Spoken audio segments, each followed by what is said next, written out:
Real estate investing, marathon or a sprint.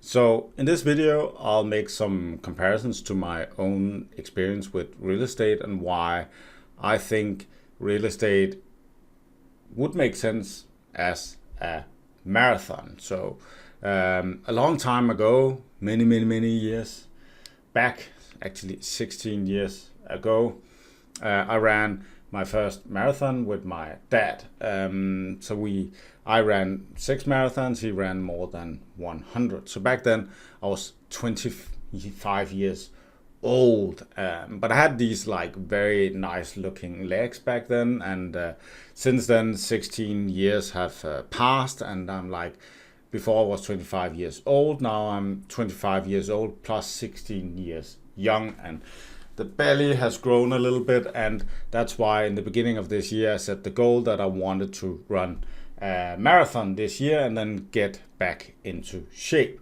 So to make this video a little bit interesting, I'll talk a little bit about the same kind of concepts with time as if we wanted to buy a house. So in Denmark, you can buy a house when you make a pay down of 100,000 Danish crowns. That equals a little less than 15,000 US dollars. So that means you can actually go out and then, like us, we bought this house. So it cost 495,000 Danish crowns, or like 73,222.96 US dollars.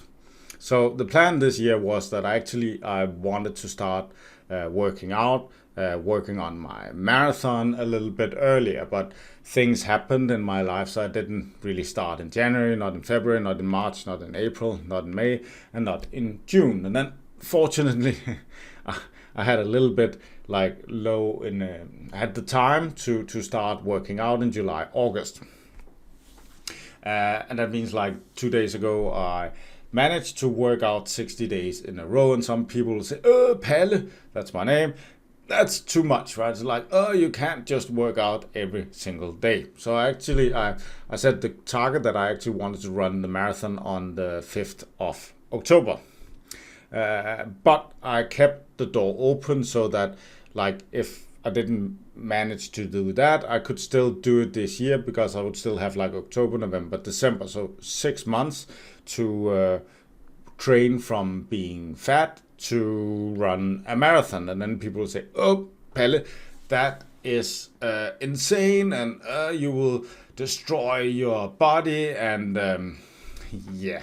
So a week ago, I put up a video with like real estate investing without cash 2024. So some of those concepts from that video actually makes a little bit sense here. So in that video, I was defining that 1 week has 7 days. So Monday, Tuesday, Wednesday, Thursday, Friday, Saturday, Sunday. And every single of these days have 24 hours. That means an entire week has 168 hours. And we can split that up and see like, how do we actually spend our time? So 168 hours per week. Then we spend around 33% of our time sleeping. In Denmark, we work 22 hours of the week. We work 37 hours, and a lot of people are complaining, and then they want to go down in time. You can say in the comments what you think about that. So a lot of people in Denmark only work like around 30 hours per week. Anyways, in Denmark, that means like we have 75 hours left after sleeping, after working. And if we look at the calendar where like I spent the first 6 months, so we can say that we still have like July, August, September. So it would be cool to reach our goal there, but we still have like the 3 other months to add in, because like the goal is to accomplish this before 2025. So we just defined that we have like 75 hours per week after working, after sleeping, that we can do some stuff with. Then in the last video, I had some comments that people were like, oh no, Palle, I don't have 75 hours per week.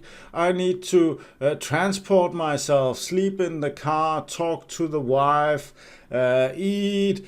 So we'll say that if we want to spend 25 hours on that, then that leaves like 50 hours for something productive, and then we can still like be happy and spend the 25 hours doing other stuff like collecting Pokemon X or something like that. So if we then calculate with that, so we have like 50 hours per week we can spend on these projects. That means like 50 hours per week. There are 4 weeks in a month. I know that February has 4 weeks and every other month has a few extra days. So that means like we have some extra bonus times, but just to make this simple, just say like there are 4 weeks in a month. So that means like if we have 50 hours and there are 4 weeks, that means we have 200 hours that we can spend on the project in a month, and then you can take the rest of the days off as rest days. So that means in 3 months we have 200 hours per month, 3 months, 600 hours total. In 6 months we have the 200 hours per month, 1,200 hours total. So if we look at that, then in the last video I was talking about like a low paid job in Denmark. I know that's probably a little bit high salary compared to other countries, but the salary here is like 22.2% dollars for cleaning toilets. So that means our total salary, if we're working 3 months at a low paid salary job in Denmark, would be 13,320 US dollars. So I know that's not, we're not reaching the goal there yet, but if we then, instead of getting the lowest paid job, would get like a little bit higher paid job, like get some other stuff, then we could actually manage to reach this goal within the 3 months. If we look at the 6 month, then the salary would be like double what it was before. So it's 26,640 US dollars. So like we double the income, and that is actually enough to go and buy a house. So if we want to take like 3 or 6 months out of the calendar, spend the hours, then we can actually, no matter more or less what background we have, it is possible to gather the income to buy our first piece of real estate. Of course, we need to go to a place where it's affordable. So it is like a marathon. So going back to the marathon, so then the marathon distance is 42.2 kilometers. The deadline for running a marathon is 6 hours. If we divide those two numbers up into each other, then 42.2 kilometers divided by 6 hours means that we need to move 7 kilometers per hour for 6 hours in order to complete a marathon. It's the same thing with the goal with the real estate. So the goal is not to destroy ourselves, do something high risk. The thing is just simply to grind away and then achieve the goal, like get through the 42.2 kilometers without getting injured or doing stupid things. In Denmark, in relation to walking, there's actually an article. So the article says that it's a myth that we need to walk 10,000 steps per day, but as a minimum, like the 2,300 is not good enough. So we should at least move 4,000 steps per day, and that will reduce the likelihood of us dying early. So that's like a pretty cool benefit of starting to move a little bit, even though it's slow. Then the article continues that for every 1,000 steps above the 4,000, then we reduce the risk of early death by 15%.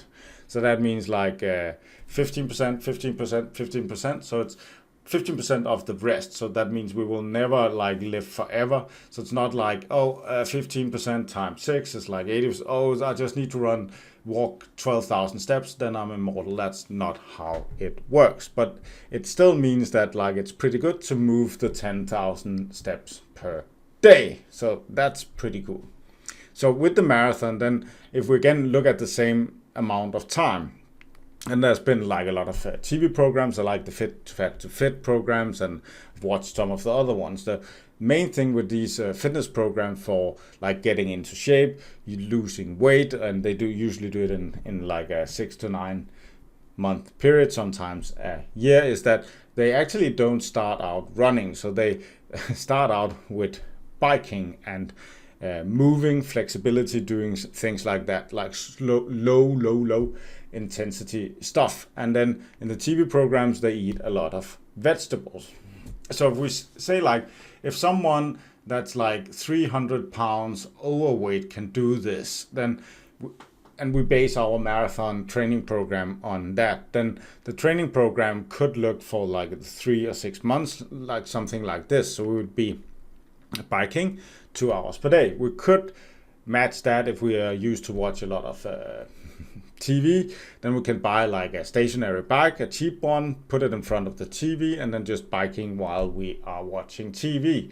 Or we could buy one of these walking things where we are walking, and then we can actually put it under our desk or in front of the TV, so we're like moving. So that means like if we don't have the extra time, we can still find the time to move, or we can go mow our lawn. And then very important thing is like doing stretching. But you see, like, and I'm just dividing the around 50 hours, but then we still have like 1 hour per day. So there we could spend 1 hour on eating more vegetables, being more healthy. So that with this training program, it would be like 7 hours per day, 7 days per week. So that's 49 hours per week. So most people, if you would do this, then you would be able to do a marathon in 3 or 6 months very slow. It's just like math. And then a lot of people will say, I can do better. I can make more money and do it faster. I can run faster. I don't want to do that slow stuff, right? That's not the point with this video and the marathon, right? Nobody cares what you think, and like everybody can talk, right? But reality is that a lot of things look slow and is fast, but it is slow. But people think it's fast. So when you look at it, it looks like I'm moving very fast. It's like I set the goal of like a marathon and completing it within 6 months. It looks like I'm doing it very fast, but actually I'm putting in a lot of hours into it. It's the same thing when we were out buying properties. It looks like it's very fast, but actually it's not that fast. I'm just putting the time in it and have like a good plan. Where I do it slow, I just do a lot of slow, and then that makes it look fast. And then I try to like eat healthy. So if you're healthy, then subscribe to the YouTube channel. If you think it's an interesting concept of putting more time into health, and that you can actually complete a lot of stuff doing things slow, then give the video a like. Thanks for watching. If you want to watch the other video with how to get into real estate without any money, there's a link to that one here.